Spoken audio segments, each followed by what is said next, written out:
கும்பமேளா அப்படின்னா தேவர்களுக்கும் அசுரர்களுக்கும் ஒரு தடவை சண்டை வந்துருச்சு. அப்போ தேவர்கள் அசுரர்களை விட பலம் குன்றியவர்கள், அதுதான் உண்மை. அசுரர்களுக்கு பலம் அதிகம், ஏன்னா அவங்க நிறைய தபஸ் பண்ணி நிறைய வரங்கள் வாங்கி வச்சுட்டே இருக்கிறாங்க. அப்போ தேவர்களுக்கும் அசுரர்களுக்கும் சுரர்களுக்கும் அசுரர்களுக்கும் சண்டை வரும்பொழுது அந்த குறிப்பிட்ட நாட்கள்ல போய் நாம குளிக்கிறதன் மூலமாக அமிர்தத்தை சாப்பிட்டா தேவர்களுக்கு என்ன பலன் உண்டோ அந்த பலன் நமக்கும் கிடைக்கும் அப்படின்றதுதான் ஒரு நம்பிக்கை. என்னுடைய பாவம் தொலையறதுக்கு, ஏன்னா நாம எல்லோருமே இந்த கர்ம பூமி, இப்ப நம்ம வாழ்ந்துட்டு இருக்கிறது கர்ம பூமியில இருக்கும். நாம செய்த ஏதோ ஒரு கர்மா, அது பாவ கர்மாவோ புண்ணிய கர்மாவோ, அதை கழிக்கிறதுக்கு தான் இருக்கும். இமயமலையில மறைந்து தவம் செய்து கொண்டிருக்கிற சாதுக்களும் அகோரிகளும் சன்னியாசிகளும் கும்பமேளாவுக்கு வருவாங்க. ஏன்னா அவங்க ஸ்நானம் செய்த பிறகுதான் இந்த கும்பமேளாவே ஆரம்பிக்கும். அந்த ஸ்நானம் தான் ரொம்ப முக்கியம்.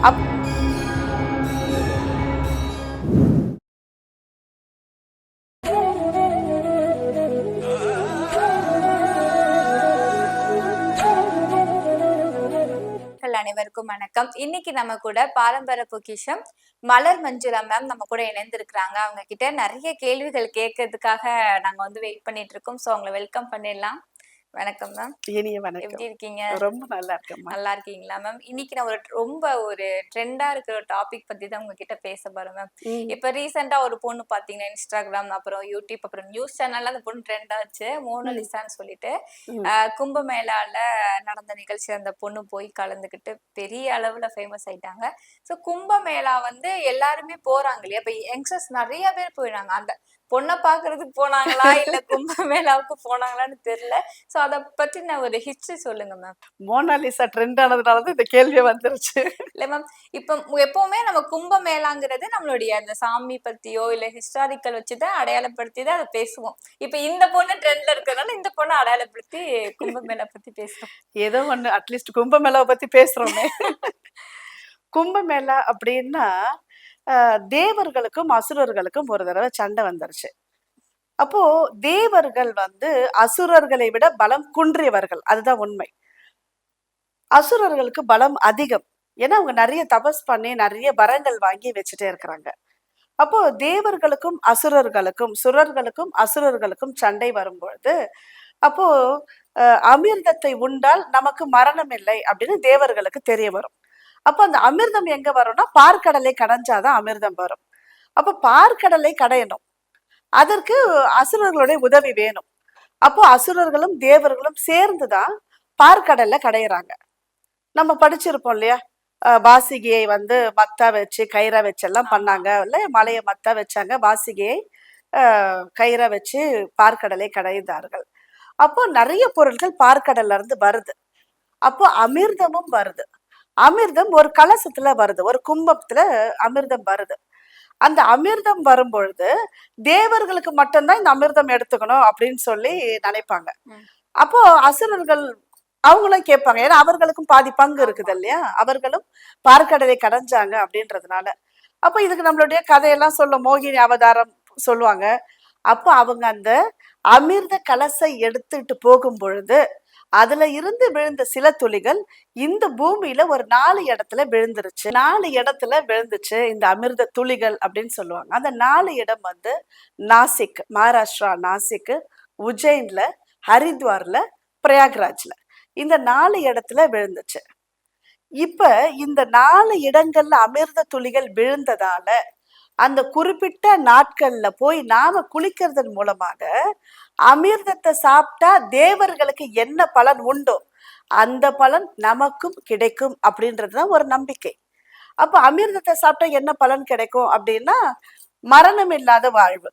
ஆனா மனிதர்களா பிறந்தவங்களுக்கு மரணம் இல்லாத வாழ்வு இல்லை, மரணம் நிச்சயம். ஆனா நான் பெருசா நோயில சாகாம, ஒரு விபத்து வராம, என்னுடைய பாவம் தொலையறதுக்கு, ஏன்னா நாம எல்லோருமே இந்த கர்ம பூமி, இப்ப நம்ம வாழ்ந்துட்டு இருக்கிறது கர்ம பூமியில இருக்கும். நாம செய்த ஏதோ ஒரு கர்மா, அது பாவ கர்மாவோ புண்ணிய கர்மாவோ, அதை கழிக்கிறதுக்கு தான் இருக்கும்.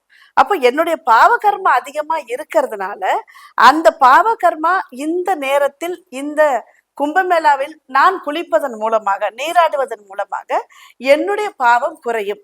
இது நம்பிக்கை.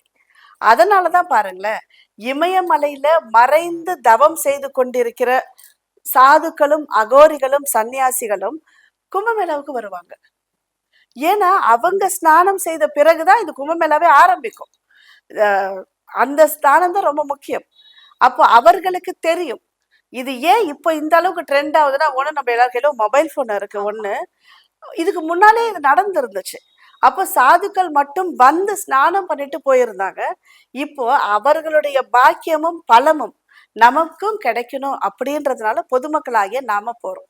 இந்த கும்பமேளா 4 இடத்துல நடக்கும்னு சொன்னேன். இந்த 4 இடத்துல நடந்தாலும் அது ஹரித்வாரோ, உஜ்ஜைனோ, நாசிக்கோ இருந்தாலும் கங்கை ஒட்டி நடக்கும். கங்கை, யமுனை ஒட்டி. ஆனா பிரயாக்ராஜ்ல என்ன விசேஷம்னா 3 நதிகள் ஒன்றே சேரக்கூடிய இடம். அதனாலதான் அதுக்கு திரிவேணி சங்கமம்னு பேரு. கங்கையும் யமுனையும் சரஸ்வதியும் ஒன்றாக கலக்கக்கூடிய இடம் தான் திரிவேணி சங்கம். அப்போ அந்த சங்கமத்துல கும்பமேளா நடக்கிறது ரொம்ப விசேஷம். அந்த நேரத்துல இந்த 6 வாரங்கள்ல நம்ம எப்பயாவது போய் நம்ம குளிக்கிறோம் அப்படின்னா நம்முடைய பாவம் கழியும். நமக்கு ஒருவேளை மறுபிறவி இல்லாமல் இறைவனை அடைவதற்கும் ஒரு காரணமாக அமையும் அப்படின்றதுதான் நம்பிக்கை. மோனலிசா மாதிரி இந்த பொண்ணு ட்ரெண்ட் ஆயிட்டா அப்படின்னா அந்த பொண்ணு பாவம் ருத்ராட்ச மாலை வித்துட்டு தான் இருக்கா. இறைவன் எப்பவுமே நாம ஒரு பொருளை தேடி போறோம்னு வச்சுக்கோங்களேன், அதை டைவர்ட் பண்றதுக்கு வேற வேற கொடுப்பாரு. இப்போ உங்க வீட்லயே நீங்க வந்து ஒரு 10,000 ரூபாய் பட்டு புடவை கேக்குறீங்க அப்படின்னா நமக்கு வேற எதையாவது வாங்கி கொடுப்பாங்க. நீ அதை விட இதை வாங்கிக்கோ, ஏன் ஒரு புடவையில இவ்வளவு இன்வெஸ்ட் பண்ற அப்படின்னு சொல்லுவாங்க. அப்படி இல்லைனாக்கா காலையில நீங்க ஆபீஸ் கிளம்பும் போது உங்க வீட்டுல இருக்கிற குழந்தை அழுவுது, உங்க கூடவே வரேன்னு சொல்லுதுன்னா நீங்க அவங்களுக்கு வேற எதையாவது விளையாட்டுக்கு அமிச்சிட்டு வருவீங்க இல்லையா? அப்ப நாம அவங்கள திசை திருப்புறோம். அப்ப எல்லா மக்களும் முக்தி தேடி பாவம் கரையணும் அப்படின்னு சொல்லி கும்பமேளாவுக்கு வரும்பொழுது இப்போ எக்ஸ்ட்ராவா வந்து நம்மளுடைய கவனம் சிதறல் ஆயிருது இல்லையா? எப்பவுமே ஒண்ணு நம்மளால மத்தவங்களுக்கு தொல்லை இல்லாம இருக்கணும். ஏன்னா அவங்களுடைய பாவம் குறையறதுக்கு வராங்க. அதனாலதான் கோவிலுக்கு போகும்பொழுது ஒழுங்கா ட்ரெஸ் பண்ணிட்டு போங்க. மற்றவர்களுடைய கவனம் உங்களால அவங்களுக்கு கவனம் சிதறல் வந்து அவங்க சாமி கும்பலனால பாவம் உங்களுக்குதான் அப்படின்னு சொல்றாங்க நம்மளுடைய புராணம். இது தேவையில்லாதது. நாம எங்க 12 வருஷத்துக்கு ஒரு தடவை நடக்குது. நாம எங்க இருந்து எவ்வளவு கஷ்டப்பட்டு போறோம். நிறைய பேருக்கு இது போறதுக்கான வாய்ப்பே கிடைக்கல. பாக்கியமே ஆசை இருந்தாலும் போக முடியல. ஆனா நம்ம போயிட்டு எதுக்காக போனோமோ அதை விட்டுட்டு தேவையில்லாததை தவிர்க்கிறது நல்லது. அங்க போனா பாத்தீங்கன்னா நீங்க அந்த அமிர்தம் இருக்கிற இடத்துக்கு நம்ம போனோம், இல்ல நம்ம அமிர்தம் சாப்பிட்டாலோ நம்மளுக்கு ஒரு சாகா வரம் கிடைக்கும் அப்படின்னு சொல்றீங்க. அந்த பலன் மட்டும்தான் அங்க இருக்குமா? இப்ப என்ன 12 வருஷத்துக்கு ஒருக்கா நடக்குது, நம்ம அதை பாக்குறதுக்காக ரொம்ப கஷ்டப்பட்டு போறோம். நிறைய பேருக்கு நிறைய ஆசைகள் இருக்கும், நிறைய தேவைகள் இருக்கும்.